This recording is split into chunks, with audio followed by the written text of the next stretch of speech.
ஒரு நல்ல வைபோட இன்னைக்கான டேவை ஸ்டார்ட் பண்ணா மதுரை சித்திரை திருவிழா நாட்கள்ல இன்னைக்கு ஒரு முக்கியமான நாள். நேத்து திருக்கல்யாணம் நடந்து முடிஞ்ச நிலையில மீனாட்சி சொக்கநாதரும் திருத்தேர்ல 4 மாசி வீதியும் சுத்தி வர ஃபங்க்ஷன் தான் இன்னைக்கு. அதாவது திருத்தேரோட்ட திருவிழா கீழ மாசி வீதியில இருக்கிற தேர்முட்டியில இருந்து தான் தேரை ஸ்டார்ட் பண்ணுவாங்க. நாங்க தேரை பாக்குறதுக்கு மேல மாசி வீதி சைடு வந்துட்டோம். வழி நெடுக பிரசாதம், மோரு, கலரு, சர்பத்து, ரோஸ் மில்க் எல்லாமே கொடுத்துட்டே இருப்பாங்க. நாங்களும் ஒவ்வொரு இடத்துலயும் கொடுக்குற கலர் மோர் எல்லாம் வாங்கி குடிச்சிட்டு லட்சக்கணக்கான மக்கள் குடும்பமா ஃப்ரெண்ட்ஸோட இந்த 4 மாசி வீதியுமே சுத்திக்கிட்டே இருப்பாங்க.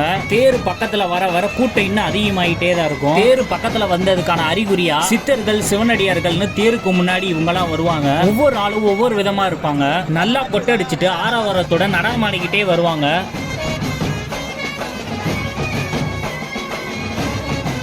சங்கு ஊதிக்கிட்டு, உடுக்கை அடிச்சுக்கிட்டு, கொட்டை அடிச்சுக்கிட்டு இவங்க எல்லாம் தேருக்கு முன்னாடி வரதை பாக்குறதே ரொம்பவுமே சூப்பரா இருக்கும்.